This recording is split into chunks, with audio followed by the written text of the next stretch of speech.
시작. 너 자신을 속이지 말라. 너희 중에 누구든지 이 세상에서 지혜 있는 줄로 생각하거든 어린 사자가 되라. 그리하여야 지혜로운 자가 되리라. 이 세상 지혜는 하나님께 어리석은 것이니 기록된 바 하나님은 지혜 있는 자들로 하여금 자기 꾀에 빠지게 하시느니라 하였고, 주께서 지혜 있는 자들의 생각을 헛것으로 하신다 하셨느니라.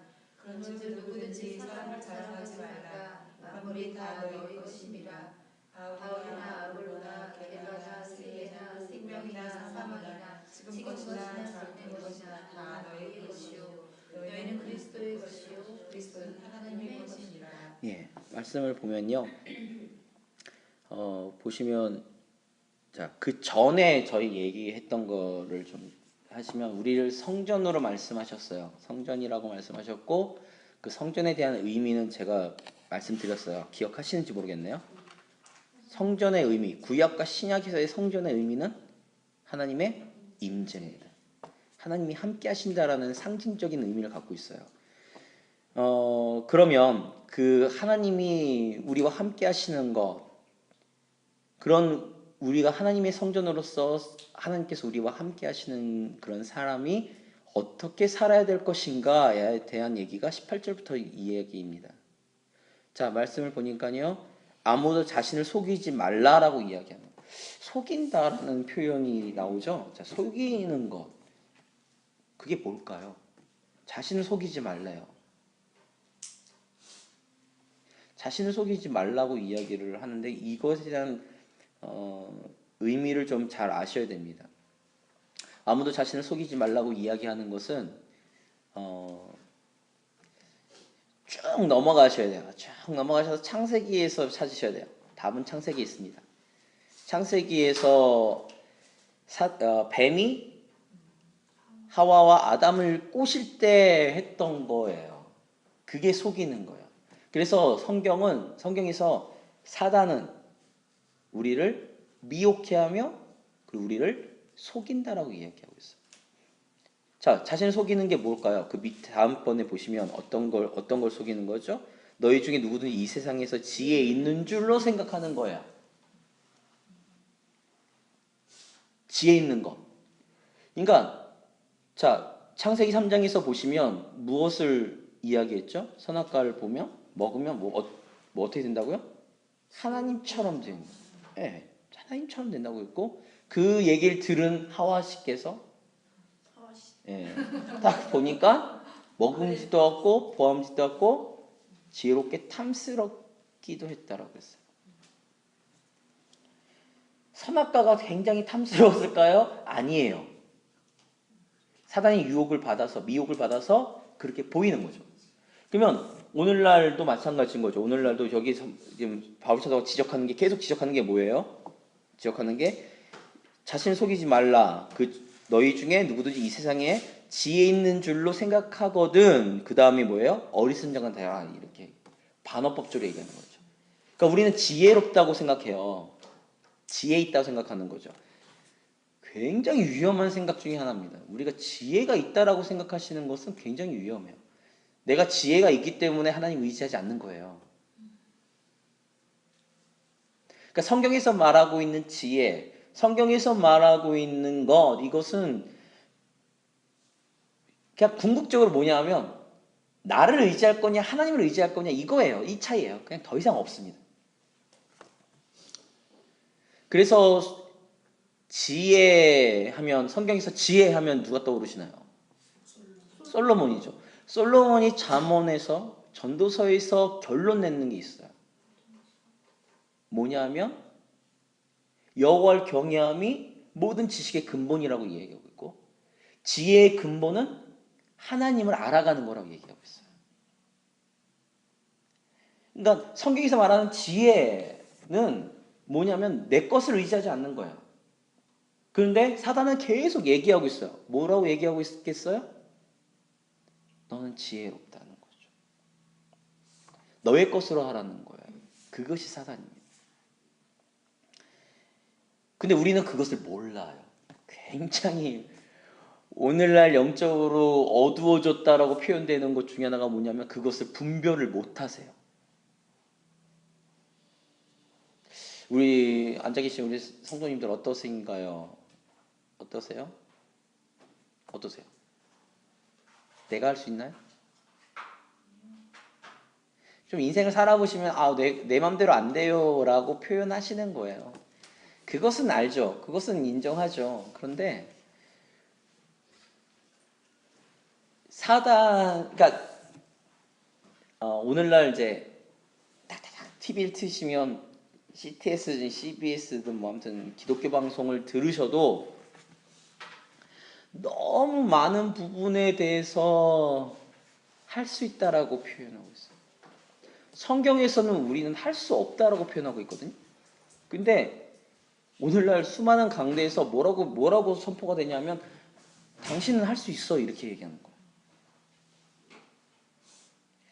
그러니까 세상의 지혜라는 거는 과학문명이 왜 발달했습니까? 왜 발달했죠?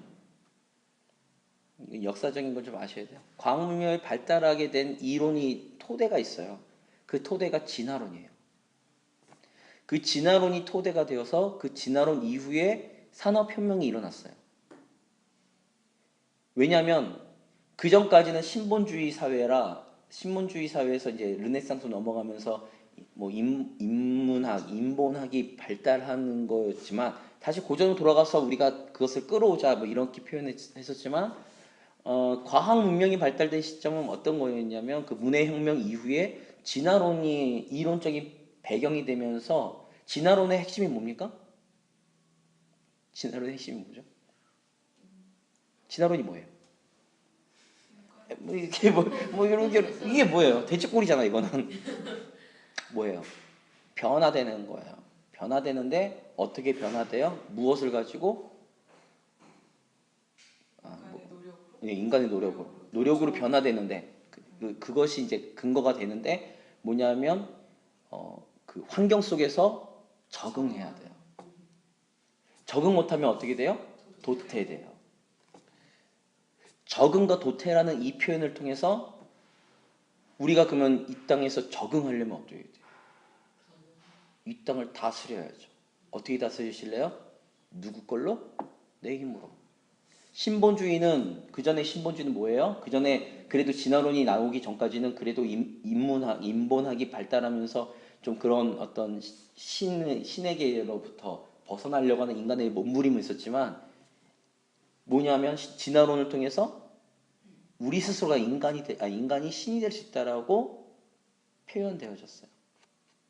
가능성을 열어놓은 거죠. 그러다 보니까 이제 뭐예요? 그전에는 하나님의 주권에 대해서 하나님의 인도하심, 신에 대한 것들을 가지고 우리가 순응하면서 갔다면 이제부터는 신은 없다고 표현되고 하나님은 없기 때문에 뭘 해야 돼요? 우리가 우리 힘으로 가야죠. 이 땅에 우리가 가지고 있는 것은 지혜밖에 없으니 인간의 지혜밖에 없으니 그 지혜를 최대한 극대화해서 이 땅을 개간하고 바꿔야죠. 편리하게 살아야죠. 그러니까 어떻게 돼요? 무분별하게 발전했죠.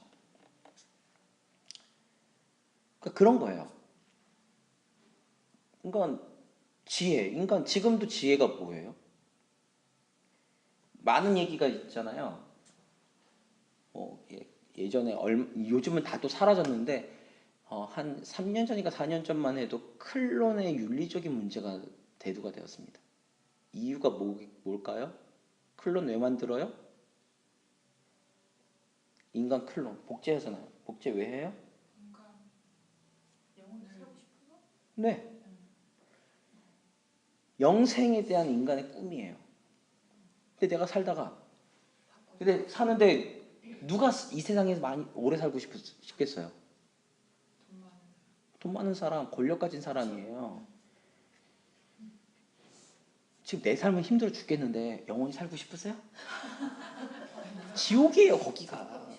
그러니까 빨리 저거 가고 싶어. 근데 어떤 사람이 그래요? 힘 있고 권력 있고 돈 있는 사람이에요. 그러니까 옛날에 진시황인가요? 왜 불로 영생을 왜 추구하겠어요? 영원히 그 권력 가운데서 살고 싶은 거지. 그런데 내가 종이야. 영원히 살고 싶나? 아니죠. 난 빨리 가고 싶지. 그런 거예요. 그러니까 지혜라는 거. 그때 그 클론의 문제도 마찬가지예요. 왜 클론을 왜 만들려고 했겠어요? 생명에 대한 도전은요, 결국에는 신에 대한 도전이에요. 그래서 기독교계가 난리가 났습니다. 이거는 신에 대한 도전이라고. 그러니까 과학은 사실상 엄밀하게 말하면 과학 문명은 결국엔 신에 대한 도전이에요. 유토피아 누가 만들어요? 아니, 과학 문명에서 유토피아를 만들잖아.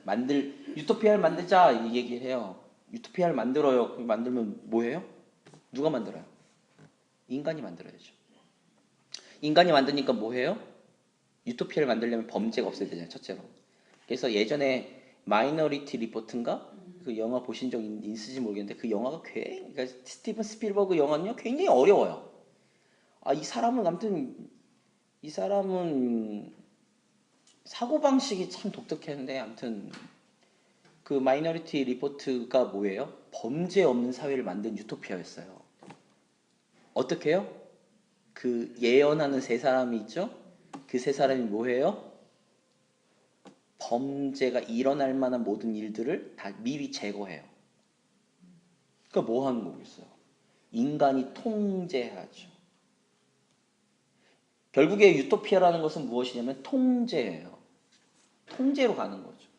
그러니까 1999년에 이 땅 가운데 데이트 쳤던 영화 매트릭스. 그런 것들도 다 마찬가지예요. 그러니까 결국에 과학 문명이 신에 대한 도전인데 그 신에 대한 도전이 결국에는 뭐예요? 힘 있는 사람, 권력 있는 사람이 유토피아를 만드는데 그 유토피아의 중심이 누구예요? 자기예요. 신에 대한 도전이거든요. 그러니까 이 세상의 지혜는 그런 거예요. 그러니까 하나님께서 말씀하신 건 세상의 지혜에 추구하지 말아라는 거예요. 지금도. 뭐예요? 오히려 어리석은 자가 되래요. 뭐에 대한 어리석음이에요? 세상에 대한 어리석음이죠. 그 어리석은 거예요. 그래야 뭐가 돼요? 지혜로운 자가. 굉장히 역설적이에요. 지금 이 18절의 말씀은요. 굉장히 역설적이에요. 그러니까 속이지 말래요. 속이지 마는데 어떻게 해요? 누구는 이 세상에 지혜 있는 줄로 생각이 되거든 오히려 어리석은 자가 되래요. 그래야 지혜로운 자가 되는 거죠. 굉장히 역설적이에요.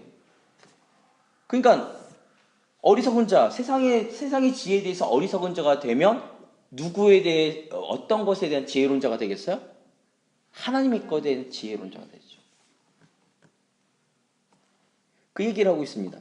자, 19절에 이렇게 얘기하고 있어요. 이 세상 지혜는 하나님께 어리석은 것이다 라는 거죠. 자, 결론이에요. 이 세상의 지혜는 하나님께 대해서 어리석은 거예요. 그 이유가 이제 나오죠. 뭐예요? 기록된 바 지혜 있는 자들로 하여금 자기 꾀에 빠지게 하시는 이 그가 누구? 하나님인 거죠. 그 얘기가 이제 밑에 이제 각주를 보시면 욥기 5장 13절에 있는 말씀이에요. 그리고 또 20절에 주께서 지혜 있는 자들의 생각을 무엇으로? 헛것으로 하신대요.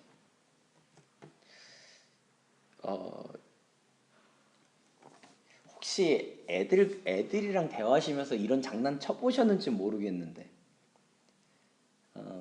제가 좀 이 깐죽대는 어떤 그런 게 있어요. 굉장히 심해요. 제 와이프가 얄밉대요. 어제도 저한테 그랬어요. 깐죽 좀 대지 마.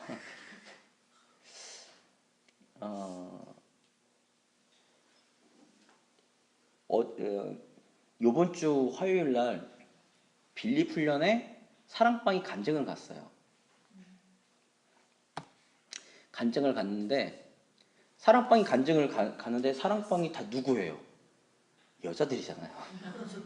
전부 다 여자들. 아무튼 사랑방 이제 싫고 이제 갔어요. 엄밀하게 얘기하면 모시고 간 거지 뭐. 모시고 갔어요. 윤 전사님을 비롯해서 뭐 사랑방 다 여자들이잖아. 갔네? 갔더니 주인공은 사랑방이라. 제가 운전해 줬어요. 그럼 운전해 줬으면 거기서 끝났으면 좀 좋겠는데 제가 또 좀 피아노를 좀 칠 줄 안답시고 피아노를 또 부탁해요. 반주를. 피아노 쳤어요. 본인들은 앞에 서서 이렇게 서 있어야 된다고 저한테 카메라를 주면서 사진 좀 찍어주세요. 이게 뭐 하는 거야? 막 이게 뭐 하는 거야? 막 이러고 투닥투닥 됐어요. 또 이게 막 시켜 먹는다고 막 나 안 한다고 막. 거기서 그 표정이 났을 거. 막 이랬어요. 왜 이러세요? 그러면서 부탁 좀 드릴게요. 이렇게 부탁 받았고는 제가 하면서 투덜대고 막 뭐라고 하면서 저는 하긴 해요. 제 와이프는 하지 그럴 거면 투덜대지 말고 해. 그러면 내 마음이 그런데 그럼 할 거야. 그런 얘기하고. 예, 한신 성도님, 예, 이런 거 하지 마세요. 마음이 굉장히 어렵습니다, 제가. 근데 그분들이 막 그랬어요. 근데 이제 같이 빌립하시는 이제 석진석 전도사님이 저랑 좀 친하게 이제 지내고 있으니까, 그러니까 장난치고 싶잖아요. 사랑방 이제 간증 다 잘 끝났어요. 그 다음에 이제 밥 먹으러 가서 이제 저희 교회 사랑방과 빌립이 함께 밥을 먹는데, 저는 이제 일단 내가 해줄 거 다 해줬잖아요. 나는 3가지 일을 해줬는데, 그러니까 좀 거만하게 이렇게 앉아 있어요. 핸드폰 들고 거만하게 앉아 있고 뭐 밥도 안 갖고 와요. 다 챙겨주시니까 또 우리 집사님들이 앉아 있는데 사랑방이 또 뭐 다 맞춰 입고 있는데 저 혼자만 뭐 이런 옷 입고 이렇게 있어요. 앉아서 한쪽에서 있으니까 저 서준쌤이 장난치고 싶으신 건가 봐요. 이런 거죠. 이 전사님 사랑방 보니까 참 이쁜데 남자 혼자네? 전사님이 옥의 티야 이러는 거예요. 저한테. 아니 사랑방이 옥이고 저보고 티래요. 그러면 그러니까 이제 그 상황 속에서 저를 놀리는 거잖아요. 놀렸잖아요. 보통 분들 같으면 이제 얼굴 구기겠죠. 구길 수도 있고 뭐 이렇게 난처해 할 수도 있죠. 저는 어떨까요? 아까 말씀드렸잖아요. 깐죽 최고라고. 제가 말 한마디 던졌어요. 사랑방 다 앉아있는데 제가 그래도 천연덕스럽게 얼굴 하나 변하지 않고 딱 보면서 전도사님 제가 옥의 티가 아니라 사랑방이 티예요 이랬어요. 제가 옥이고 티 되게 많네 막 이랬지. 그랬더니 누가 말이 막혔을까요? 석조사님이 말이 막히고 누구네들도 말이 막혔을까요? 사랑방도 티들도 티잖아. 저한테 더 이상 뭐 저한테 할 수도 없고 뭐 이런 장난들을 좀 종종 쳐요 제가. 그러니까 저한테 말로 못 이겨요. 왜냐면 말로 저한테도 막 이렇게 제 와이프가 제일 뭐 좀 이렇게 놀려먹고 뭐 이러려고 해도 제가 말 한마디 뒤집어 버려요. 이렇게 뒤집어 버려요. 뒤집기라고 하는데 뒤집어 버리는 거죠. 놀리고 싶은 사람은 저였는데 놀림을 당했죠. 그러니까 이런 거. 애들이랑도 또 그렇게 장난치실 때가 있으실 거예요. 어떤 예가 있을지 모르겠지만, 그러니까 그래서 이제 제가 항상 얘기하는 게, 저희 아이들도 학생부 애들도 저를 놀리려고 무지 애써요. 근데 애들이 저를 놀릴 수 있을까요? 못 놀려요. 놀린다고 얘기하면 그거에 한 10배를 저한테 맞아요.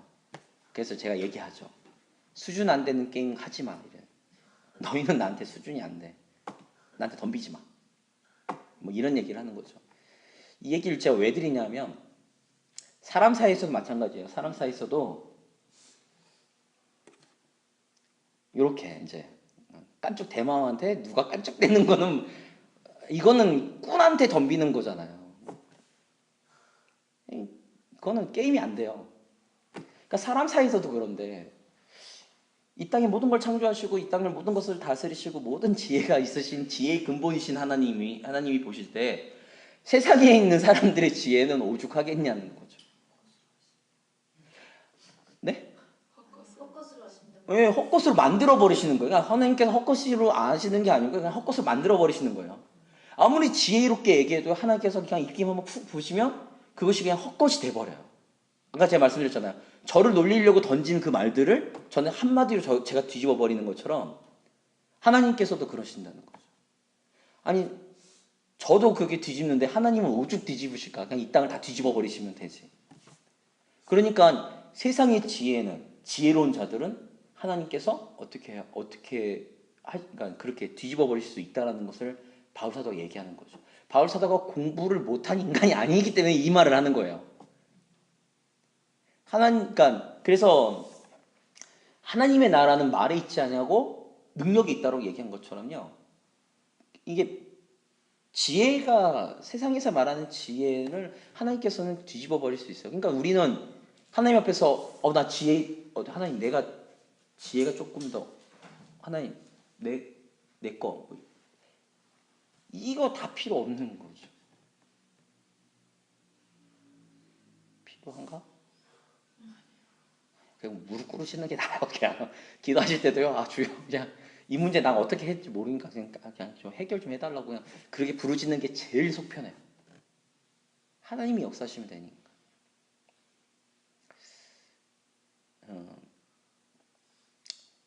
제가 종종 저희 어머니 얘기를 하는데 저희 어머니가 3년 전인가 2년 전에 돌아가시긴 했지만 저희 어머니가 제가 초등학교 6학년 때 자궁암 말기 선언을 받으셨어요.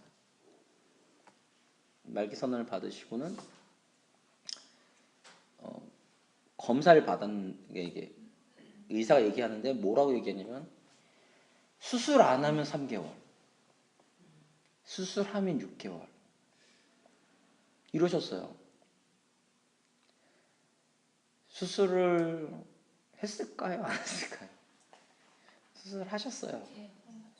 네, 하셨는데 어떻게 됐을까요? 그냥 덮었어요. 의사가 개복하고 덮는 거는 뭔가요? 가망이 없다는 얘기죠. 저희 어머니가 저희 집에서 1대세요. 저희 어머니가 1대세요.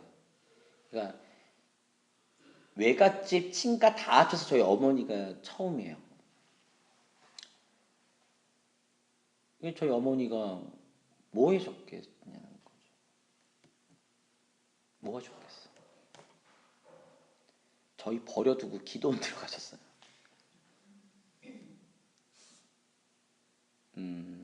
더 이거는 하나님과 씨름해서 하나님께로부터 얻어내지 않으면 어쨌거나 끝나는 인생이니까 그냥 하겠다고. 이거는 기도원에 들어가셨어요. 의사는 그냥 뭐라고 얘기했냐면 가족들과 그리고 제가 초등학교 6학년이었으니까 제 동생이 초등학교 3학년이었거든요. 그냥 가족들과 자식들 잘 좋은 추억 뭐 이런 거 만들려고 그러죠. 뭐 그렇게 권면하고 집으로 돌려보냈어요. 저희 어머니를. 저희 어머니가 이제 사생결단이죠.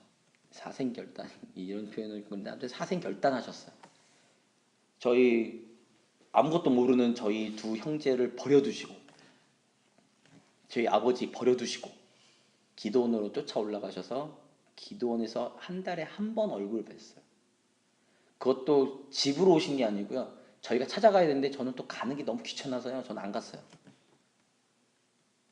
수술하기 전에 저희 어머니가 저한테 제가 그때 막 기타 배우고 싶었던 때라 기타 하나 사주고 가셨어요. 그게 유품인지도 그러니까 유품일 거이 될 수도 있다는 생각을 하지도 않는 채 제가 그냥 그거를 받아들이고는 좋아라 했어요. 저희 어머니가 가셨습니다. 안 된다고 그러셨어요. 저희 그 의사들이나 저희 식구들 전부 다. 하나님 앞에 또 항상 얘기하지만 기도응답을 가장 빨리 받으시는 방법이 뭐냐면 뭘 것 같으세요? 금식이요? 아니에요. 금식기도 또 사생결단 기도지만 그것보다 더 빨리 응답받는 하나님의 속성을 잘 아셔야 돼요. 그러면 하나님을 꼼짝 못하게 기도할 수 있어요. 하나님이 어떤 분이신가요? 전능하시죠? 그 다음에요. 하나님이 말씀하신 거는 반드시 지키시는 분이세요. 저희 어머니가 뭐 했을까요? 말씀 펴놓고 기도하셨어요. 말씀이 어떤 말씀이냐면 히스기야 이야기입니다. 계산을 해보니까 15년 정도 사시면 15년이라도 살면 15년 정도 살면 결혼하는 건 보실 수 있을 것 같다고 생각하셨나 봐요. 예? 그렇죠. 예. 계산하신 나름대로 저희 어머니도 그리고 성경 열왕기 이사야 딱 펴놓고 기도하셨어요. 히스기야 놓고. 히스기야 죽을 병에 걸렸는데 하나님께서 살려주셨잖아요. 그거 놓고 기도를 정말 열심히 하셨나 봐요. 정말 열심히 하시는 방법 중에 뭐 금식도 있을 거고 뭐 여러 가지가 있겠죠. 근데 하나님의 속성으로 하나님께 얻어내셔야 돼요. 그래서 말씀 붙들고 기도하는 게 말씀을 올바로 깨닫고 그 올바로 깨닫는 말씀 붙들고 하나님께 들이밀면 하나님께서 응답해 주세요. 아닐 것 같죠. 그럼 하나님께서는 이 말씀 우리에게 주실 필요가 없는 거예요. 그러니까 우리 어머니는 뭐예요? 히스기야 말씀 놓고 기도하기 시작하는 거죠. 몇 날 며칠 기도하시는지 모르겠어요. 근데 나중에 이제 어머니 기도원 들어가시고 이제 그때 막 제가 한창 사춘기 때라 제가 사고를 많이 쳤어요. 막 좀 짜증도 많이 내고 집에 좀 분란을 제가 주로 일으켰는데 그 일으키다가 저희 아버지인가 저희 친할머니인가한테 제가 그 얘기를 들었어요. 저희 어머니 상태에 대해서. 그랬더니 3개월인가 4개월인가 되시고 내려오셨어요. 저는 어떤 생각이 들었냐면 이제 인생 마무리 하시려나 보다 이 생각이 들었어요. 그리고는 18년 사셨어요.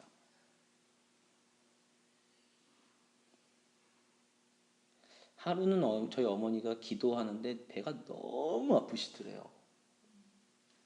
정말 죽을 것 같이 아프시더래요. 어느 날 기도하는데 한 3개월쯤 지났을 때인가. 근데 그 시점이 언제였냐면 아까 말씀드렸잖아요. 뭐라고요? 수술 안 하면 3개월이요. 그 의사가 이야기했던 그 시점 비슷하게래요. 어머니 나중에 한참 지나서 말씀하시더라고요. 그러시더니 배가 너무 정말 죽을 것처럼 아프시더래요. 뒹굴뒹굴 굴렀대요. 너무 아파서 화장실 가는데 하혈을 하시더래요. 정말 끊임없이 하혈을 하시더래요. 그래서 저희 어머니가 그렇게 생각하셨대요. 죽겠다. 죽을 건가 보다 이러셨대요. 근데 그 하혈하셨던 피가 좀 검은 피 위주였대요. 그리고 이제 저희 어머니가 그걸 딱 보시고 가망이 없다 생각하신 거죠. 가망이 없다. 그럼 이제 뭐 하셔야겠어요? 자식들 이제 마무리해야지. 그리고 내려오신 거예요. 내려오시고는 이제 얼마나 남았는지 알고 싶으신 거잖아요. 병이 얼마나 진전됐는지. 그리고 가셨어요. 병원에. 확인했대요. 기적이래요. 많이 사라졌다고. 더 살 수 있을 거라고 이야기를 들으셨다는 거죠. 그래서 저는 지금도 믿어요. 지금도 저는 기도하는 거 보시면 아실지 모르겠는데 저 기도 막 그렇게 심하게 안 하거든요. 막 부르짖고 기도 잘 안 해요. 왜 그러냐면 저희 어머니가 저한테 던져주신 말씀이 그 말씀이셨어요. 하나님은 이 말씀 놓고 하나님 이렇게 말씀하셨잖아요.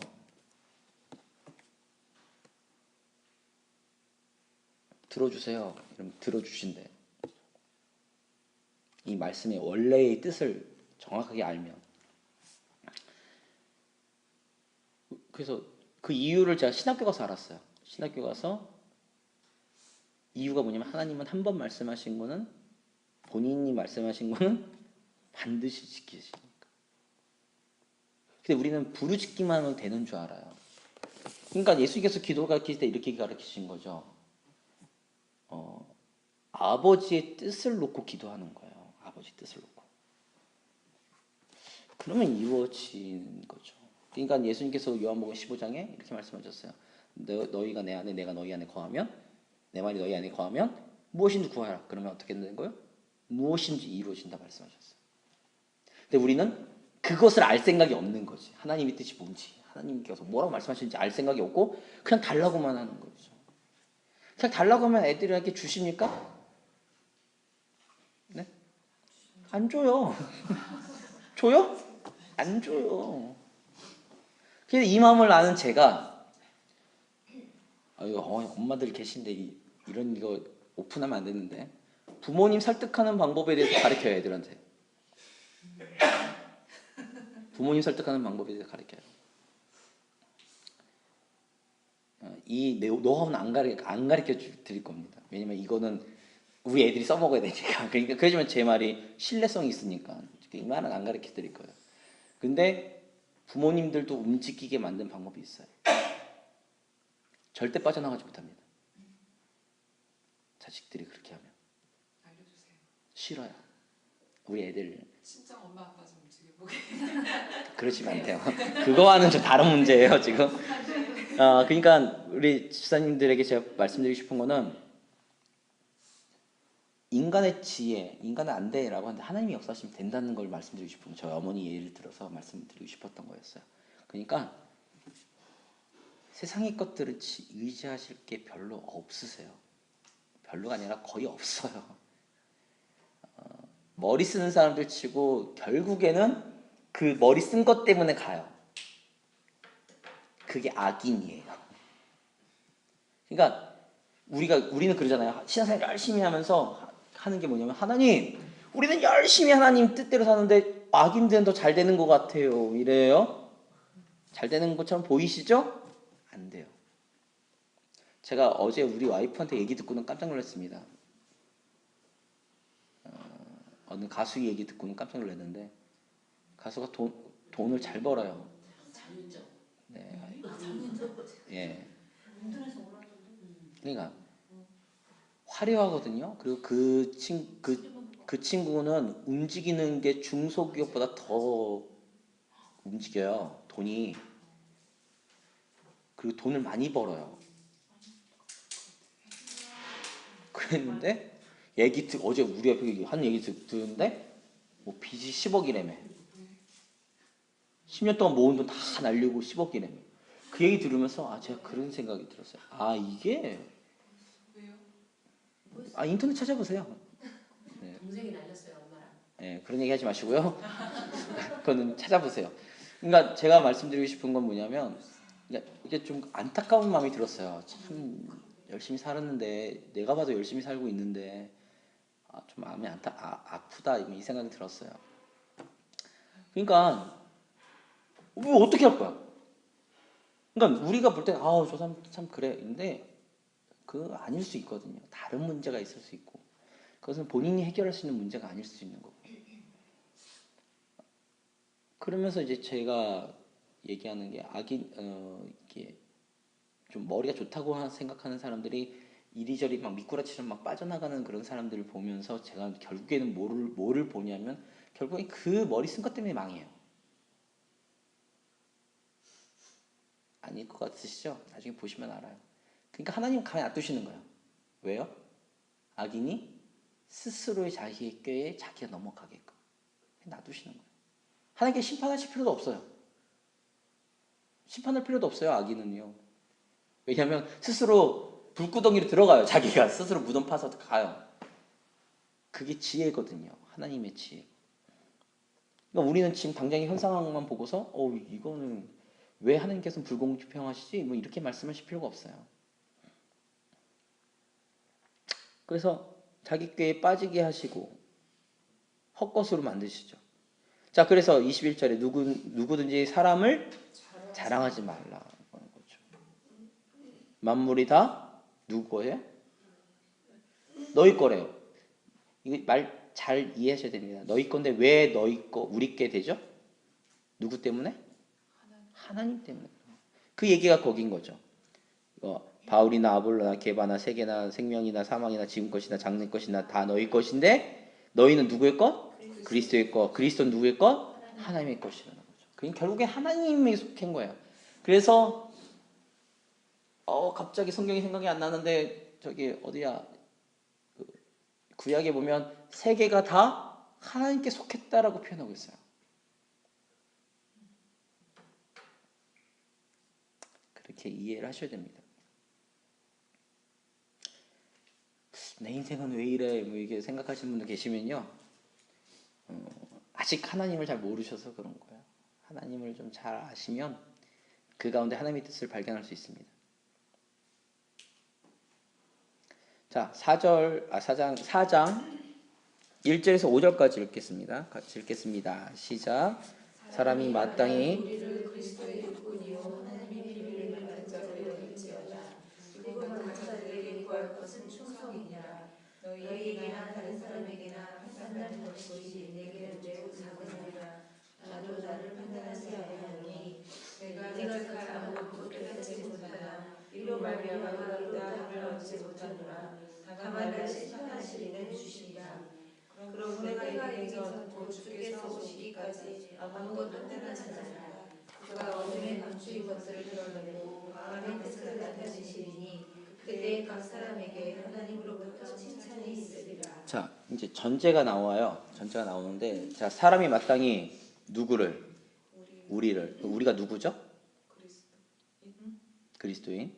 조금 더 구체적으로 얘기하면요. 지금 어디다 쓰고 있죠? 편지를? 고린도 교회를 얘기하고 있어요. 자, 마땅히 우리를 그리스도의 일꾼이래요. 그리스도의 일꾼입니다. 자, 하나님의 비밀을 맡은 자로 여긴대요. 하나님의 비밀이 뭘까요? 여기서 말 잘못하시면 이단돼요. 하나님의 비밀이 성경 공부 때 얘기했는데 고린도 전서 때 얘기했는데 하나님의 비밀.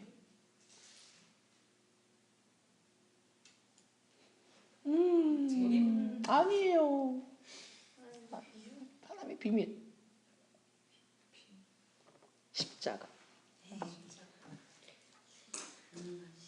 여전히 모르시면 안 되는 비밀 십자가입니다. 하나님의 비밀을 맡은 자예요. 그러니까 이게 비밀을 맡은 자 이러니까 자칫 잘못하면 또 영지주의적 해석을 해요.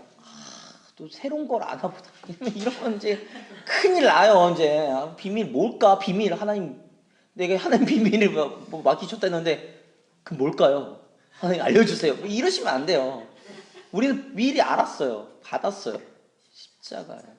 십자가는 아무도 이해 못하는 거예요. 하나님의 비밀이라고 표현하고 있습니다. 그래서 뭐라고요? 아니 보세요. 뭐라고 그러세요? 2장 7절에 은밀한 가운데 있는 하나님의 지혜를 말하는 것, 곧 감추었던 것, 감췄던 게 뭐예요? 비밀이잖아요. 하나님이 우리의 영광을 위해 만세전에 미리 정하신 거예요. 이 지혜는 이 세상의 통치자들이 한 사람도 알지 못하였나니 만일 알았다면 영광의 주를 십자가에 못 박지 아니하였으리라.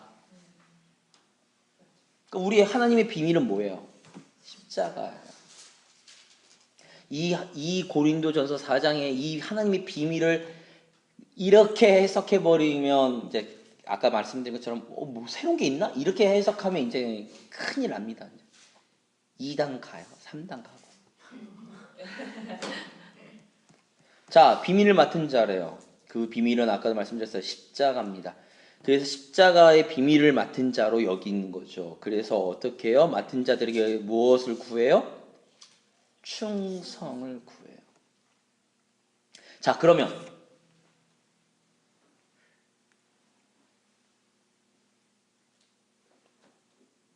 십자가의 비밀을 아시죠? 그럼 하나님께서 뭐를 요구하신다고요? 충성을 요구하신다고. 자, 그 충성을 요구한대요. 근데 이제 이 구절을 좀 자칫 이제 좀 이렇게 편협하게 해석하시는 분들이 계신데, 그러니까 맡은 자들에게 구할 것은 충성이니라. 그러니까 직분을 맡았으니까 충성해. 그건 맞지. 그 말도 맞죠. 그 말을 무시하는 게 아니라 그 말은 좀 협소한 작은 그러한 의미인 거죠. 아까 말했어요. 그리스도의 일꾼인데 그 일꾼은 누구? 하나님의 비밀을 맡은 자. 하나님의 비밀은 뭐라고요? 십자가라고. 그러면 그 사실을 깨달은 우리는 다 하나님의 일꾼이에요. 그 일꾼이니까 우리는 충성해야 돼요. 그 충성이 어떤 충성이냐? 이제 그 얘기죠. 3절에서부터 쭉 보시면, 자, 너희에게나 다른 사람에게나 판단받는 것이 내게는 매우 작은 일이라 나도 나를 판단하지 아니한다 그러죠. 갑자기 판단 얘기하네.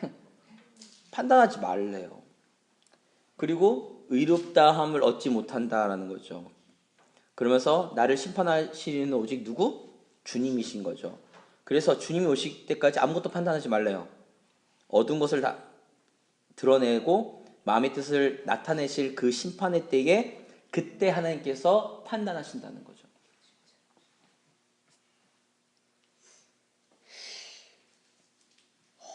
옆에 계신 분들은 이게 보면 이분은 참 신실한 것 같아.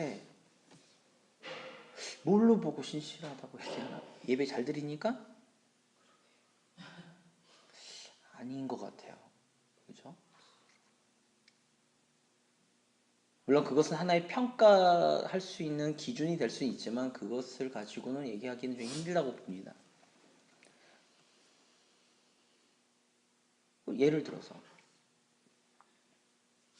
딱 갔는데 제가 이제 종종 이제 저희 애들한테도 얘기하는 제가 그래서 앞에 서면요 웬만하면 뭘 강요를 잘 안 해요. 강요하는 게 너무 싫어요. 제가 왜냐면 제가 청개구리 기질이 있어서 저에게 누군가 강요하면요 막 하기가 싫은 게 있어요.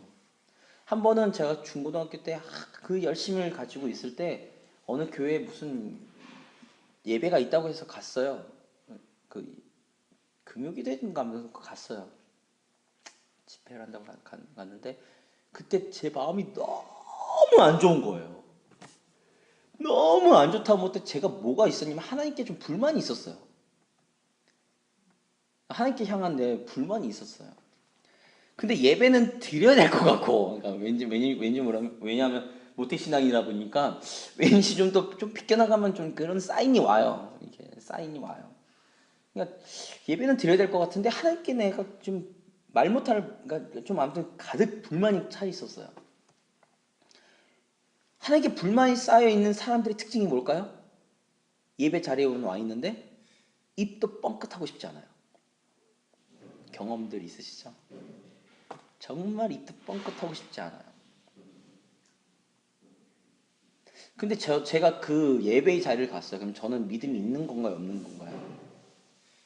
제가 그 자리 왜 갔을까? 욥이요. 자기 죽겠대요. 차라리 나 차라리 데려가세요. 막 이러면서 해요. 근데 욥에게 믿음이 있다고 없다고? 있어요. 왜요? 궁극적으로는 하나님을 찾았거든요. 욥은. 그러니까 나는 예배를 왜 갔을까? 하나님께 불만이 가득한데? 아니 말씀을이라도 해주든가. 이게 왜 그런 상황인지 얘기라도 해주든가. 하나님, 아까 깨닫게 해주든가. 그럼 내가 가겠는데 이건 내가 왜 이걸 당하는지 모르겠는 거야. 이유를. 그러니까 가득한 거야. 말씀도 안 하셔. 내 깨달음도 없어. 근데 예배는 드려야 될 것 같고 안 드리면 왠지 때릴 것 같고 하나님이. 가긴 갔는데 제가 추구한 건 하나님이었어요. 그러니까 욥기가 나중에 이해가 됐어요, 제가. 그러니까 불만은 가득한데 하나님께 대한 불만은 가득하고 마음은 안 드는데 그 자리에 와서 막 입도 뻥끗하고 집중하고 인상 쓰고 앉아는 있는데 제가 또 어디 앉았겠어요? 맨 앞에 앉았거든요. 왜냐면 저는 어디를 가든 간에 거의 앞자리를 사모해요. 항상. 그 앞자리를 그래서 제가 중고등학교 때 그 온누리교회에서 했던 그 두란노 경배 찬양에 제가 갈 때 제가 학교 끝나자마자 가가지고 4시부터 가서 앞에서 딱 좋은 세 번째 자리에 항상 제가 자리를 맡았어요. 가니까 아무도 없어. 나 혼자 있어. 저희 스태프들만 있어. 상관없어. 그냥 그 자리 놓고 눈 감고 있다가 배고프니까 가서 뭐 좀 먹고 라면 하나 끓여 먹고 오고 막 이랬었거든요. 그러니까 뭐 맨 앞에 앉은 거죠. 인상 푹 쓰고. 근데 저에게 믿음이 있다 없다를 사람들이 얘기할 수 있을까요? 없어요. 왜? 나는 내 중심에는 그래도 하나님과의 관계 속에서 난 가고 싶은 거니까. 딱 그래서 일을 뿌덕뿌덕 이렇게 악물고서 있었어요. 이거 어떻게 해야 되나 이거. 하나님 오늘도 말씀 안 하실 겁니까? 막 이런 거 있잖아요. 하나님 오늘도 내가 이 예배에 왔는데 예배에 와서 하나님 내가 사모하면서 왔는데 하나님 오늘도 말씀 안 하실 거냐고. 그러니까 좀 하나님과 좀 쉽게 얘기해서 이제 맞짱 뜨는 얘기잖아요. 근데 나는 하나님의 이 음성을 듣고 싶은 거. 그리고 이를 뿌듯뿌듯 걸고 이게 악물고서 이러고 있는데 앞에서 찬양 인도하는 어느 그 사람이 그러는 거예요. 갑자기 막 찬양 인도하는 또 빠른 곡인데 또 맨 앞에 앉아가지고 눈 감고서 이러고 있었으니 얼마나 거슬렸겠어요. 거슬렸겠. 갑자기 찬양을 빠른 곡 부르자마자 스탑 시키는 거예요. 그 스탑 하니까 이제 뭐였겠어요? 제 눈을 이렇게 떴죠. 그랬더니 마이크 대고 하는 소리가 하나님 앞에 왔는데 기쁘지 않으세요? 이러는 거예요. 내 속으로 기쁘긴 뭐가 기뻐 지금 이런 거지. 기쁘긴 뭐가 기뻐. 기쁘지 않으세요? 하나님 앞에는 기뻐야 돼요. 기쁨을 표현하셔야죠. 기쁨 표현하실 때 어떻게 하세요? 박수 치셔야죠. 안 하실 거예요? 그럼 예배 왜 나오셨어요? 있던 멘트라는 거예요. 그래서 다시 눈을 감았어요. 또 하든가 말든가. 또 이제 청개구 기질이잖아. 약간 강요하는 거잖아. 이를 딱 감고 또 이렇게 있었어요. 눈 감고 하다 또 멈추는 거예요. 아마 제가 계속 거슬렸나 봐요. 그랬더니 뭐라고 했더라. 아무튼 그 말 한마디 제가 짐을 들고 그 자리를 박차고 일어나서 나왔어요. 그러면서 속으로 뭐라고 생각했냐면 야, 니까짓 게 내 마음을 어떻게 알아. 지금 나는 그 자리에 앉아있는 것 자체가 하나님과 씨름하고 있는 거야. 내가 하나님과 씨름하고 있는데 네가 왜 나를 판단하냐? 라는 거였어요. 이제 나는 그렇게 앉았는데 이제 앞에서 이제 제가 이제 쓰는 사람이 되었잖아요.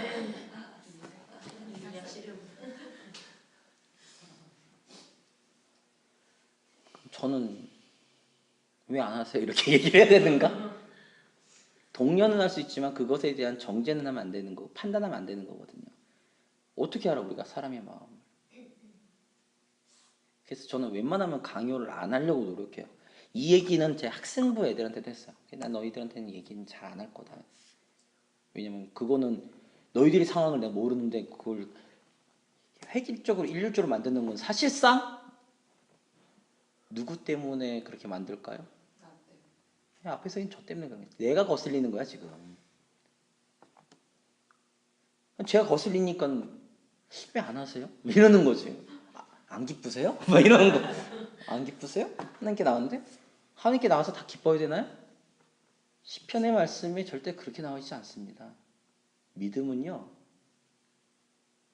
하나님 앞에 불만이 있어도 하나님 앞에 나와서 하는 거예요. 마음이 상해도요. 하나님 앞에 마음이 상해서 하나님 도대체 왜 이러세요? 뭐 이런 거 있잖아. 시편을 읽어보세요. 시편에서 나가지고 항상 기쁜 거 없어요. 슬픈 게 많고 내 공고함에 대해서 얘기하면서 하나님 왜 이러시는 거지? 왜 우리에게 이러세요? 하나님 열심히 난 믿고 있는데 왜 세상 사람들 나에게 이러나요? 하나님 왜 내게 말씀 안 하세요? 뭐 이런 거가 많아요. 쉽게 해서 울분을 토로하는 게 많은 거죠. 시편 잘 읽어보세요. 그래서 시편을 읽으시는 게 은혜가 되게 넘쳐요. 특히 언제냐면 내가 시험 들었을 때 읽으시면요 아주 은혜가 돼요. 근데 시편의 결론은 뭐예요? 여호와를 찬양하라요. 기쁘든 슬프든 내가 죽을 자리든 살 자리든 간에 상관없이 하나님은 영광 받으시기에 합당하시니까. 그래서 이런 신앙의 자세가 있다 보니까 뭐 저는 별 생각이 없었는데 이 얘기도 제가 종종 해요. 2년 전, 3년 전에 저희 어머니가 12월 20일 날 돌아가셨어요. 갑자기 돌아가셨는데 그 주간에 뭐가 있죠? 크리스마스잖아요. 성탄절이잖아요. 제가 이제 교회에서 주로 하는 일은 이제 앞에서 찬양 인도하는 자리에 있으니까 그 주가 이제 있다가 제가 이제 찬양 인도를 2부 예배 때 했어요. 이렇게 했는데 그냥 출근해가지고 이렇게 찬양 콘티를 뽑고 찬양을 불렀어요. 불렀는데 제가 또 교회 오래 있다 보니까 되게 많은 분들이 또 아시고 많은 분들이 와서 위로해 주셨는데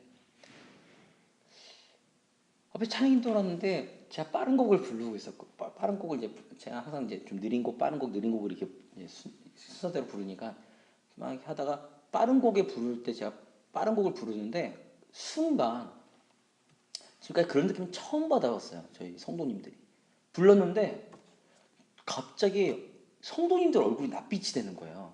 쫙 어두워지는 거예요. 그래서 저분들 왜 저러나 이랬어요. 속으로 왜 저러시지?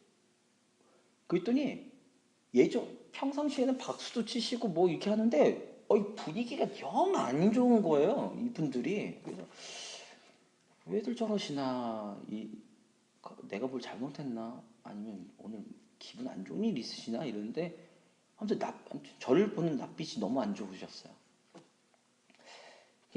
순간 당황스럽잖아요. 평상시랑 다르니까.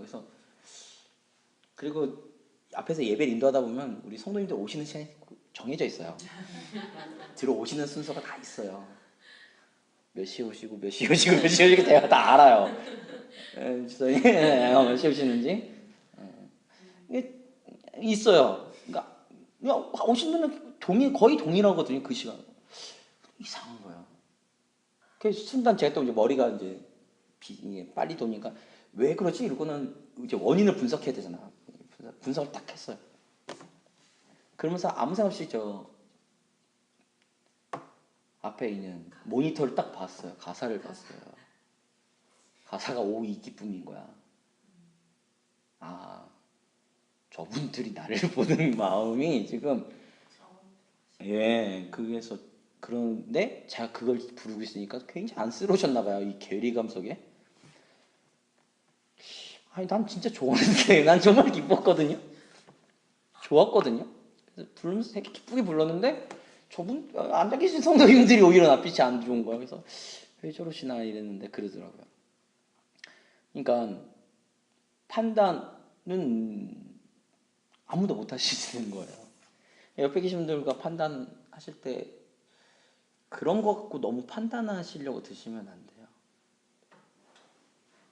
언제 은혜 받을지 아무도 몰라. 막 이게 조르고 계신 분이 계셔도요. 그분이 언제 바뀔지 몰라요. 제가 학생부 사역하면서 그걸 느꼈어요. 앞에서 설교하면요. 설교 이렇게 딱 하면 애들이요. 고개를 다 이렇게 숙여요. 뭐 하고 있을까요? 핸드폰 하고 있어요. 오 이러지 마. 그러지 마세요. 왜 그러세요? 걔네들 시당 수준이 그따위밖에 안 되는데 뭐. 시작 전에 또 거두세요 학교처럼. 싫어요. 저 그거 싫어하는 사람이에요. 알아서. 자발적인 걸 원하는 거예요. 강제성을 자 진정하시고요. 자 진정하시고요. 자 진정하시고요. 그러니까 진정하시라니까. 그래도 되는 줄 알아요. 아니 제가 그렇게는 안 해요. 제 스타일이 그렇게는 안 해요. 강요는 안 돼. 지난주에 제가 혼을 냈어요.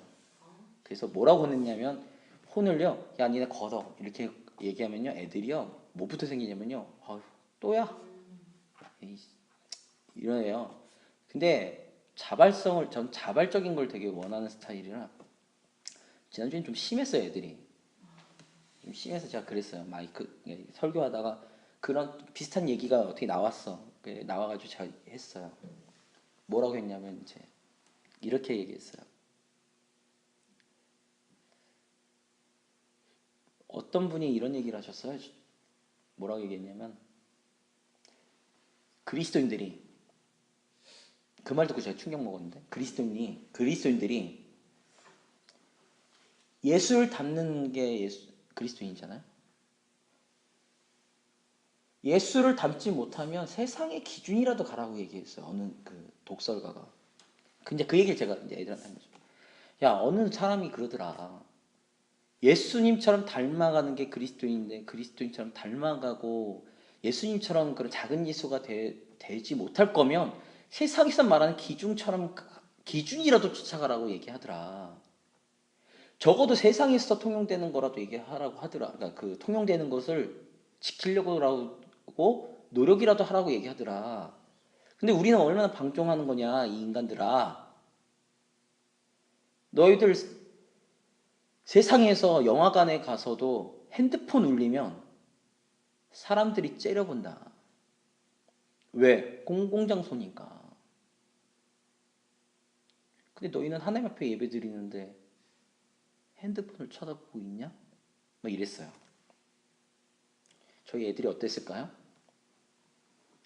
조용히 핸드폰을 덮고는 조용히 한쪽으로 치우고는 고개 숙이고 있는 거죠. 한창 하나님의 영광에 대해서 어떻게 살아야 돼 이런 얘기 하고 있다가 제가 막 혼냈어요. 막 그렇게. 그 얘기를 들었던 우리 이제 젊은 이제 선생님 한 분이 뭐 속이 다 시원했대나? 뺏자 뭐 하자 뭐 이러는데 저는 그러고 싶진 않아요. 왜냐면 제 어릴 때 생각해도 고맘때 걔들이 신앙이 있다고 생각하진 않아요. 믿음이 있다고 생각하지 않아요. 믿음이 없는데 그걸 강제성을 띌 거예요. 초등학교 때까지 돼요. 중고등학교 때는 걔네들한테 그랬다가는 걔네들 튕겨져 나가거든요. 별로 그러고 싶진 않아요. 그냥 가르칠 건 가르치고 혼낼 건 혼내는데 그저 그냥 무식하게 하고 싶지는 않은 거죠. 그러니까 걔네들도 어른들 입장에서는 판단하는 거예요. 야, 니네 예배 그따위 드리면 안 되잖아. 이렇게 판단하는 거죠. 근데 걔네들은 그게 하나님보다 그게 더 좋은데? 핸드폰이 더 좋은데? 그러면 그 핸드폰보다 하나님이 더 좋다는 것을 계속 가르쳐주고 하나님과 만나게 하는 게 제 역할인 거죠. 별로 의미가 없어요. 강제성을 띠는 거는. 그러니까 강제성을 띄어야 될 땐 띄고 띄지 말할 땐 띄지 말아야 돼요. 그게 제 그 철칙이라. 뭐 그랬죠. 결국에는 누가 판단하실 거냐면 하나님 판단하실 거고 아까 이 고린도전서 얘기한 게 하나님이 잘하게 하신다고 말씀하셨던가 하나님께 맡겨야죠. 자녀도 어떻게 키우실래요? 자녀는 하나님께서 우리에게 맡기신 선물이고 우리는 하나님의 청지기로서 부모의 역할을 한다고 말씀은 하시는데 기도하셔야 돼요. 그게 믿음으로 키우시는 거예요. 하나님에 대해서 올바로 알려주고 그리고 하나님께 맡길 수 있는 믿음. 인생 애들 책임 못 지세요. 절대로요. 그런데 하나님은 책임져 줄 수 있다는 믿음. 그러면 나는 아이를 믿음으로 키우려고 노력하는 거예요. 그 믿음으로 키우는 것은 부모님들부터 믿음으로 키우시려 노력하셔야 돼요. 근데 이제 그 모든 판단은 누가 하냐면 하나님이 하시니까 뭐 그렇습니다. 옆에 계신 분들 판단하지 마세요. 웬만하면. 판단하면 성경에 뭐라고 얘기하냐면 내가 다른 사람을 판단하면 하나님이 나를 판단하신대요. 내가 판단하는 게 무서울까요? 하나님 판단하는 게 무서울까요? 하나님 판단하는 게 무섭죠. 왜? 하나님은 우리 중심까지도 꿰뚫어 보시는데 우린 옆에 있는 사람 중심을 못 꿰뚫어 보잖아요. 제가 이거는 이제 비밀인데 제가 저희 목사님의 마음을 좀 어렵게 할 때가 좀 종종 있어요. 예, 제가 목사님 마음을 좀 종종 어렵게 할 때가 있어요. 어제도 제가 종종 어렵게 했어요. 어제도 제가 목사님 마음을 좀 신난하게 했어요. 어제 제가 이제 교통사고 난 지 얼마 안 되니까 이제 어제 이렇게 있는데 너무 어제 몸이 안 좋은 거예요. 그래서 제가 물리치료 받으러 갔는데 제 얘기를 안 하고 갔어요. 물리치료가 한 30분 바로 옆에서 받으니까 한 30분, 40분 받으니까 설마 그 시간에 무슨 일이 있을까라고 그냥 간 거예요. 제가 아무 생각 없이.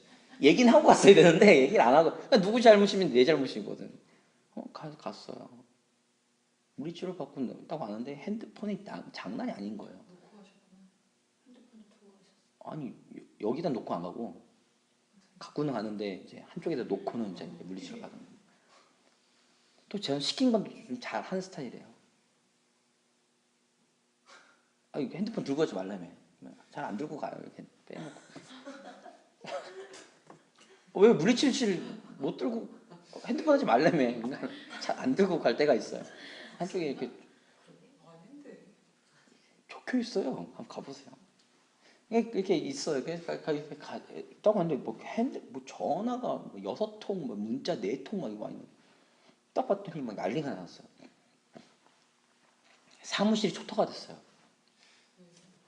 잘못은 내가 했는데 나머지 교육자들이 큰일 난 거야. 수습도 안 되죠. 왜냐면 여기는 수습도 안 돼. 이유가 뭐냐면 어제 원로 사모님이 조금 몸이 안 좋으셨나 봐요. 그러니까 급하게 어딜 가셔야 되는데 어제 노인부 예배가 있었거든. 노인부 예배 있으니까 노인부 예배 끝날 때까지 됐고 안 목사면 가셔야 되고 촬영 오늘 누가 해요? 나밖에 없는데 연락이 안 되는 거지. 그러니까 잘못은 내가 했거든. 아 그런가 보다 이러고는 이거는 전해서 이제 지금 가서 하면 되죠 했더니 지금 그러니까 그때가 이제 노인부 예배가 끝날 때쯤 됐거든요. 그래서 제가 가겠습니다 이러고 왔어요. 오다가 요 앞에서 발목을 접질렀어요. 너무 급하게 오다가 삐끗해 이러는데 그다음부터 막 퉁퉁 부어가지고 막 쩔뚝쩔뚝 대면서 왔어. 목사님 방에 또 문 열고 목사님 저 찾으셨다고요. 운전하면 되죠? 했더니 하면 돼 이러시는데 일단은 연락이 안 됐으니까 좀 마음이 좀 상하셨어요. 근데 제가 이제 들어갈 때 이러고 들어갔습니다. 갑자기 딱 보시더니 밑을 딱 보더니 왜 그래 이러시는 거예요. 아니 지금 연락받고 뛰어오다가 제가 접질렀다고. 괜찮습니다 했더니 그래서 이렇게 이제 또 이렇게 쩔뚝쩔뚝 되는 거야. 괜찮다고. 괜찮다면서 쩔뚝쩔뚝 되는 거야. 근데 진짜 아파요. 난 이렇게 쩔뚝쩔뚝 됐어. 그때 목사님이 딱 보더니 알았어 가봐 이래서 네 이러고는 문 딱 열렸는데 갑자기 이제 목사님 물어보시는 거예요. 어디 갔었어? 이런 거예요. 어디 갔는데 연락이 안 되냐? 이런 거예요. 그래서 제가 물리치료 받고 왔습니다. 저희 목사님이 저희 목사님이 좀 그러실 때가 있어요. 이해가 안 되고 막 이럴 때는 막 불같이 막 화를 내시는데 이런 상황이면 그러면 어떻게 되냐면 그 불난 성격만큼 미안해하세요. 그런 게 좀 있어요. 저희 목사님이. 그럼 어땠을까요? 목사님이 저 상황을 모르신 상태에서 그러셨잖아요. 그 목사님이 이제 나중에 저녁에 이제 그러시는 거예요. 요즘 원로 사모님이 좀 그러시니까 내일도 그러니까 당분간 이런 상황이 벌어질 수 있으니까 전화라도 좀 잘 받아 이러시더라고요. 그래서 네 이랬어요. 그만큼 미안해 하시는 거잖아요. 하세요. 막 화를 내신 것만큼 미안해 하세요. 그러니까 어제 어떠셨을 것 같아요, 저한테? 좀 미안해 하시는 것도 있었어요. 그러니까 제가 좀 말 잘 안 하는 스타일인데 그러니까 아무튼 저는 뭐든지 움직이는 거에 좀 이유가 있게 움직이고 변명거리를 만들어 놓고 움직이기 때문에 이게 해요. 근데 아마 저희 목사님만 그러실까요? 사람들이 다 그렇잖아요. 그러니까 성격 급한 사람들이 사실 손해를 많이 봐요. 그렇죠. 많이 받아요. 내 성격대로 해놓고는 상황을 알면 미안한 거야. 수습도 안 되고. 너무 공감을 하지. 그래요. 그러니까 이제 그러고 나면 이제 오히려 역전되는 거잖아요. 목사님은 미안하다. 그래서 감사하다고 그랬어요. 감사하다고 그랬어요. 마침 발까지 삐끗하셔갖고 오늘도 이렇게 삐걱거리면서 올라갔더니 지금은 어떠세요? 지금도 아파요? 네. 병원 가시고 하지만 안 돼요? 6절부터 읽겠습니다. 빨리 끝내죠. 6절부터 13절까지만 읽어보겠습니다. 같이 읽겠습니다. 시작. 형제들아 내가 너희를 위하여 이 일에 나와 눈물을 들어서 본을 보였으니 이는 너희로 하여금 기록된 말씀 밖으로 넘어가지 말라 한 것을 우리에게 써배워 서로 대적하여 교만한 마음을 가지지 말게 하려 함이라.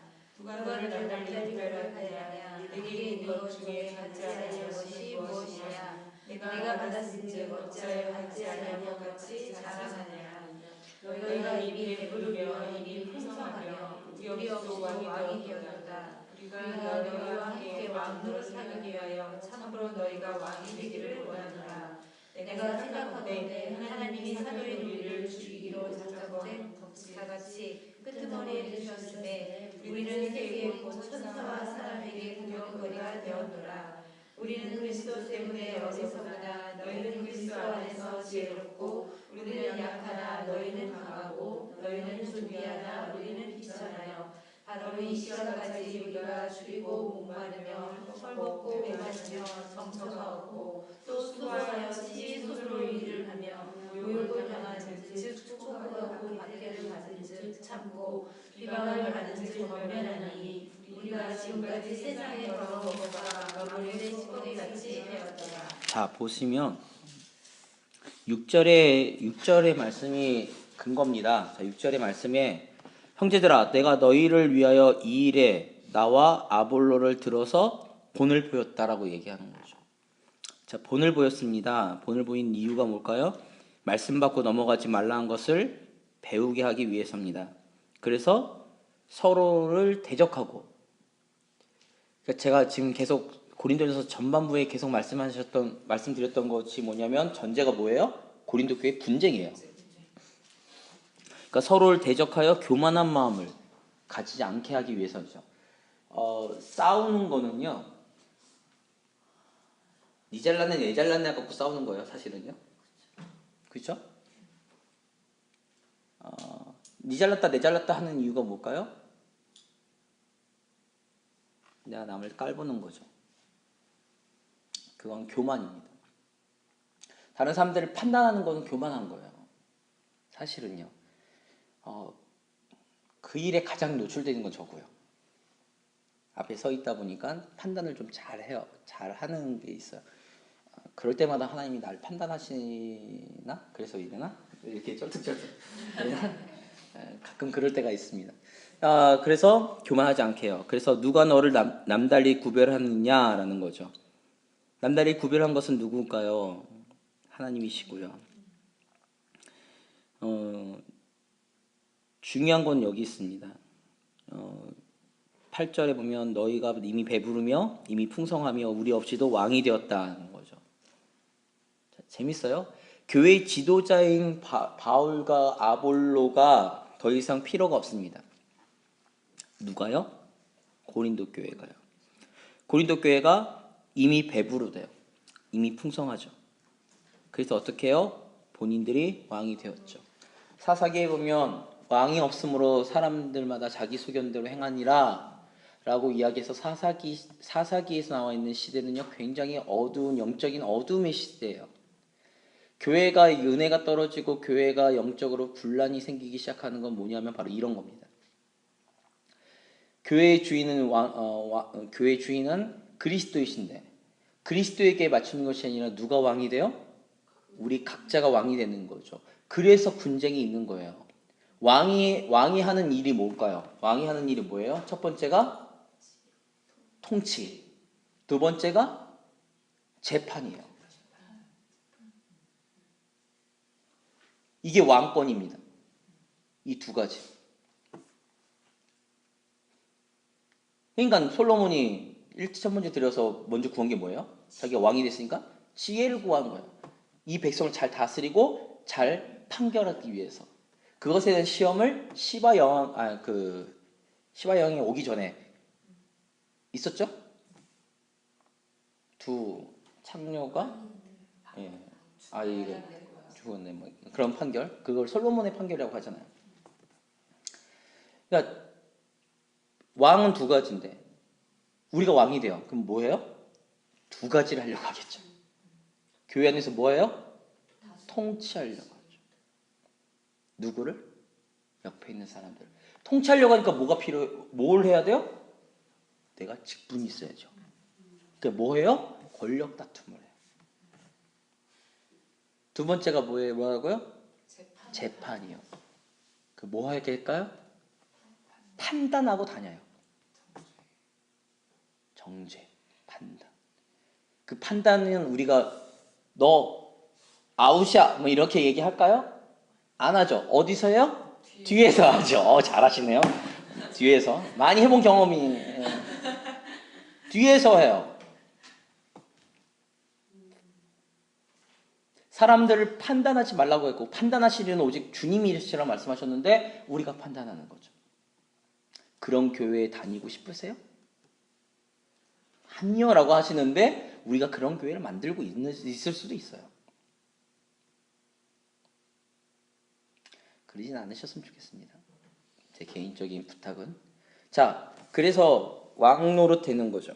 자, 그 다음에 보시면 하나님이 사도인 우리를 뭐한 것처럼요? 죽이기로 작정된 자처럼 어디다 놔요? 끄트머리에 넣는 거죠. 자, 이 관점이요 되게 중요해요. 그럼 앞에 서 있는 저 같은 사람은 어떨까요? 끄트머리 가는 거기에 놓으신 거죠. 그래서 뭐 하기로 한 거예요? 세계 곧 천사와 사람에게 구경거리가 되는 거죠.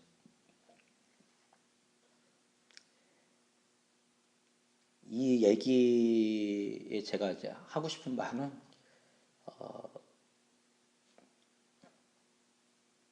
앞에 서 있는 저는 우리 성도님들이 두세 분만 모이시면, 그러니까 예수님께서 이런 말씀하셨잖아요. 내 이름으로 두세 사람이 모인 곳에 나도 함께 있겠다 이렇게 하셨는데 우리 성도님들이 두세 사람이 모이시면 저를 난도질하실 거고요. 난도질이라는 게 이제 그런 제가 표현을 좀 과격하게 해서 그러는데 난도질이라는 게 뭐냐면 더 신랄하게 저를 분석하실 거예요. 세 분 이상 모여서 저를 분석하면요 웬만한 저는 다 나와요. 안 나올까요? 나와요. 저는요 오픈된 사람이라 제가 무섭다고 생각해요. 제가 이게 우리 교회가 한 540명 정도 모이는 교회인데도 불구하고 내가 이 동네에서 뭔 짓을 못해요. 아니 진짜로 뭔 짓을 못해요. 커피 사러 오셨다가 들켰고 그지? 나는 아무 생각 없이 커피 마시러 왔는데 알겠어. 여기 누군가 있어. 봤더니 집사님들이야. 어머 집사님이었어요. 계산하신다는 거 제가 막 됐다고 막 어디 먹으러 가지도 못해. 막 밥 먹고 있는데 갑자기 김밥 사러 어느 분이 들어오시더니 계산하고 나가셔. 막 이러면 막 이거는 밥이 지금 어디로 넘어간지 모르겠어요. 그냥 길거리 보시면 저는 그냥 모르는 사람처럼 대해주셨으면 좋겠어요. 그 이유가 뭘까요? 이유가 있어요. 그리스도인들이요, 예수님을 닮은 사람들, 예수님을 믿는 사람들이요, 꼭 사역자들만 그런 게 아니라 예수님을 믿는 사람들이 좀 그렇게 구경거리가 되는 것처럼 느껴질 때가 있어요. 그게 왜 그러냐면 그만큼의 기준이 있고 그만큼의 이렇게 높은 것을 요구하기 때문에 그렇습니다. 세상이. 그래서 제가 이렇게 갔는데 한 번은 저희 은행 갔다가 왔어요. 은행 갔다가 이렇게 터벅터벅 오는데 갑자기 저 건너편에서 현대시장고 사거리에서 이제 올라오고 있는데 저 건너편에서 여자애들 셋이서 툭 튀는 거예요. 무단횡단을 한 거죠. 툭 튀는 거예요. 그냥 처음에는 아무 생각이 없었어요. 딱 봤는데 어디서 많이 본 애가 하나 있는 거예요. 그 아이와 제가 눈이 마주쳤어요. 이 아이가 어쩔 줄 몰라 하는 거예요. 우리 교회였거든요. 그냥 막 웃었어요. 잠깐 이리 와보라고. 그랬더니 저를 딱 보자마자 선생님 죄송해요. 그래서 뭐가 죄송하냐 했더니 무단횡단 했대요. 무단횡단 한 거 보셨잖아요. 이런 거요. 저는 아무 생각 없이 반가워서 불렀는데 저한테 그런 얘기를 자진 신고한 거잖아요. 무단횡단 했잖아요. 그래서 아마 웃으면서 때렸어요. 왜 무단횡단 하냐고. 근데 이제 입장 바꿔서 제가 그랬으면 그래서 이 동네가 저는 별로 안 좋아해요. 그래서 이 동네 가서 이 동네에서 이사한 게 얼마나 감사한지. 한 번은 제가 이제 여기서 4년 이제 국회단지에 살 때인데 제 와이프랑 이제 와이프 이제 임신했을 때였는데 와이프랑 마을버스 타고 이제 집으로 이제 장 봐가지고 이만큼 장을 봐가지고 집으로 올라가는 마을버스를 탔어요. 사람이 많잖아요. 조용히 이렇게 있었어요. 한쪽에 이렇게 앉아서 이렇게 서서 이렇게 있는데 갑자기 한 정거장 다음에 갑자기 큰 소리로 이준영 전도사님! 아까부터 본 거였지. 이렇게 아니요. 이렇게 봤어요. 저 앞에서 뭐야 이거는 사람들 많은데 뭐야 이랬더니 아, 전도사님 접니다. 희정이 형. 희정이가 그래요 원래. 그게 뭔데? 청년 있어요. 청년 있어. 또 봤는데 올해 마흔이야. 오, 네. 청년이? 아니, 청년이네. 자 진정하시고 감사합니다. 아, 마을버스가 조그만데 사람도 많은데 이주영 전사님. 얼마나 민망해요. 이랬더니만 모든 사람들이 저를 이렇게 쳐다보는 거예요. 저기 사는구나 이러고. 그 얼마 안 지나서 제가 차를 샀어요. 차를 샀어요. 사셨구나. 차 산 이유가 그 중에 하나예요. 너무 싫은 거야. 길거리 지나가는데 저 멀리서 전도사님 이러면 이렇게 쳐다보면 좀 부담이 많이 되죠. 간단히 목례만 해주시고 저도 간단히 목례만 하고 지나갈 테니 그러니까 그런 거가 이제 부담이 되는데 그 부담이 되는 게 그리스도인답게 해야 되는 것들이 있어서 그러죠. 사역자는 특별히 그래요. 근데 아까 바울이 이제 얘기한 것처럼 본을 보여야 되는. 그러니까 자 매번 얘기하는데요. 아이들 교육시키실 때요. 자 애들 교육시키기 전에 얘기. 앞에 있는 제가요 설교를 뭘 하든 막 해요. 성경 공부 막 시켜요. 그럼 우리 집사님들 뭐라고 생각하세요 처음에? 그 말이 맞냐 틀리냐 안 봐요. 말씀하시는 이분은 이러고. 보실까요? 맞는 말인지 틀린 말인지 그거 보시지 않아요. 뭐 봐요? 너는. 지난번 성경부터 때 그것 때문에 마음이 되게 어려웠더니 너는 이러면 나는 그걸 어떻게 증명해야 될까 막 이런 거. 그분께서 지금 빌립 훈련을 받고 계셔서 참 감사해요. 아니 이게 그게 아니고 진짜 좀 힘들어하셨거든요. 신앙생활이라는 것 자체를 힘들어하셨는데. 근데 전도사님한테 뭐 그러진 않았잖아요. 뭐 그러진 않는데 근데 이제 그 시선으로 한동안 보셨기 때문에 겁니다. 제 말에 힘이 있는 건 뭘까요? 집사님들. 제 말에 힘이 있는 거는 딱 하나예요. 내가 그렇게 살면 힘이 있어요. 아이들 교육시키실 때요. 딱 한 가지만 기억하시면 애들이 말 잘 듣습니다. 애들이요. 철저하게 해요. 근데 부모님들이 대부분 그걸 못 하세요. 공부해! 이러면 공부 안 하시잖아요. TV 보시죠. 저는 그래서 제 아들한테는 유튜브를 보여줍니다. 제가 TV를 틀면서 유튜브를 던져요. 똑같이 봐. 보라고요.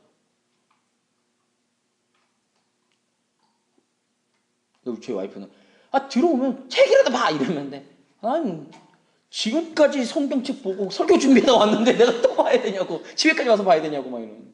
근데 나중에는 제가 제 아들 데리고서 도서관을 다 데리고 다닐 거거든요. 제 책이 되게 좋아요. 책방 되게 좋아하고. 그렇게 안 보이잖아요. 되게 지적인 남자입니다. 근데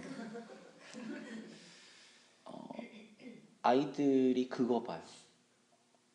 아이들만 그거 볼까요? 불신자들도 그걸 봐요. 믿으면요 진짜로 하게 돼 있어요. 제가 종종 말씀드렸지만 아마 저희 교회에서 아이들 치고 저한테 인사 안 하는 애들이 없을 거예요. 한번 지켜보세요. 인사요 90도 안 하면 제가 혼내요. 근데 요즘 애들이 인사할까요?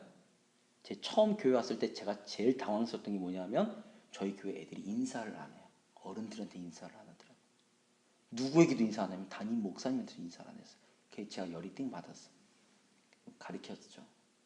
제가 너희 왜 인사 안 해? 너 이리 와봐. 너 인사 안 해? 너 죽을래? 뭐 이랬더니 애들이 하는 말이 속으로 그랬대요. 나중에 애들이 저한테 하는 말이었어요.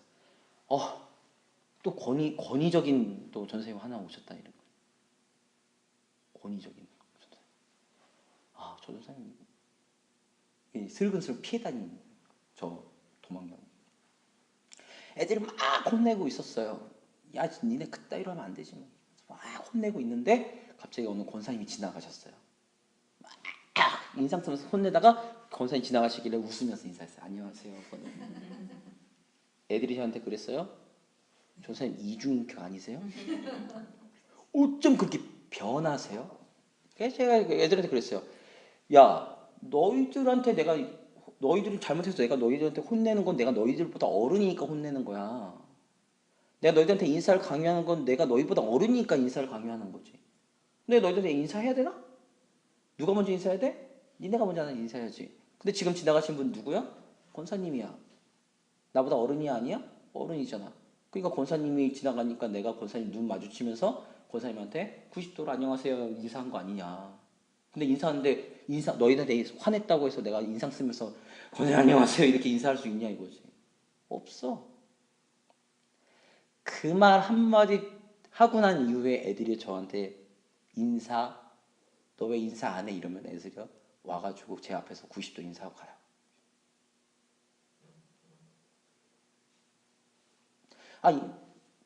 자녀 그렇게 교육시켜 주셨으면 좋겠고요. 신앙생활에 직분자시라면 그렇게 신앙생활을 하셔야 돼요. 내가 기도하면서 힘들어하는 사람에게 당신 기도하세요라고 얘기할 수 있는 거죠. 아닌가요? 기도의 응답을 받아놓고서 기도에 내가 응답받았으니까 기도하세요 이렇게 얘기할 수 있는 거예요. 하나님의 말씀 가운데 이렇게 있으니까 내가 말씀대로 해보니까 하나님께서 이렇게 역사하시더라고요. 그러니까 말씀 붙들고 한번 해보세요 이렇게 얘기할 수 있는 거죠. 그게 힘이에요. 그게 경건의 능력이고요. 아무리 천사 같은 말 해보세요.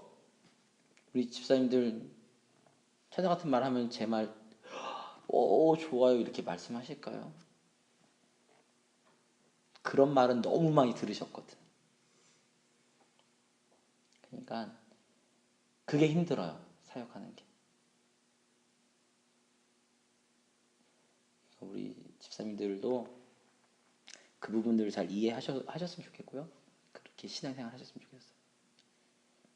그런 사람들이 모이고 점점 많아지면 상상해 보세요. 좋은 교회가 되지 않을까? 좋은 공동체가 되지 않을까? 그러면 구역 모였을 때 뭐 하겠어요? 다른 사람 판단하는 뒷담화 하겠어요? 아니죠. 하나님에 대한 얘기가 나오겠죠. 가끔 뒷담화도 하셔야 돼요. 스트레스 풀어야 되니까. 그러나 그것이 주가 아니라 이게 주가 되어야 된다는 걸 말씀드리는 거고, 그런 상황 속에서 신앙생활이 되면 저에게 모토처럼 신나고 즐거운 신앙생활, 교회생활이 될 수 있다고 봅니다.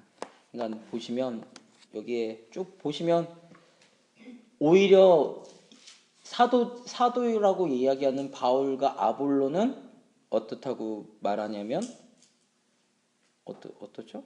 약하대요. 근데 어떻게 해요? 강하죠. 너희는 존귀하나 우리는 비천하다는 거죠. 그 이유가 뭐죠? 그리스도 때문에 어리석게 되었다라는 겁니다. 한 가지 마지막 부탁드리고 싶은 거는 그리스도의 이름으로 그리스도를 향한 믿음으로 핍박받거나 이러시는 것들 두려워하지 않으셨으면 좋겠고요. 그것에 대한 보상은 하나님께서 반드시 해주십니다. 근데 너무 내가 해결하려고 하는 게 문제예요. 제가 사역하면서 늘은 건 딱 하나입니다. 늘은 건 딱 하나. 뭐냐면 인내요. 내가 하나님 앞에 잘못한 게 없어요. 사람들은 나를 오해했어요. 근데 그것을 내가 해명하러 다니니까 오히려 문제는 더 심각해집니다. 하나님 앞에 내가 계속 끊임없이 내가 잘못한 게 없나 확인해보고 잘못한 게 없을 때는 내가 묵묵히 내가 인내하면 누가 인정해 주시면 하나님이 인정해 주시고요. 하나님이 인정하시면 사람들도 인정해 주게 되어 있더라고요. 그래서 인내하는 시간은 조금 힘들어요. 근데 인내가 끝나면 그 다음에는 하나님의 영광이 찾아와요. 근데 너무 우리가 요만큼 이렇게 얘기 들으시면 해명하려 들으시잖아요. 해명 사람한테 하지 마십시오. 하나님께만 해명하시면 됩니다. 그리고 하나님 앞에 내가 잘못한 게 없는지 정말 돌아만 보시면 돼요. 그것만 돌아보시면 해결돼요. 그래서 제가 늘은 거는 몇 집만 늘었어요. 이게 사역하면서. 웬만한 얘기에는 저는 잘 안 움직입니다. 감정 별로 안 상하고. 그게 왜 그러냐면 제가 성격이 좋아서가 아니에요. 하도 맞다 보니까요, 그냥 이골이 났어요. 그리고 이제 뻔히 보여요. 내가 해명하러 다녀봤자 오히려 오해만 더 커지는 거고, 아까도 얘기했잖아요. 성질 급한 사람이 뭐라고요? 손해라고. 그것을 뒤집는 거는 하나님이 뒤집으시면, 신앙생활 하실 때 혹시라도 오해받고 속상한 일 있으셔도요, 좀 참으세요. 바울과 아볼로처럼 말이죠. 그러면 하나님의 영광이 나타날 것입니다. 기도하겠습니다.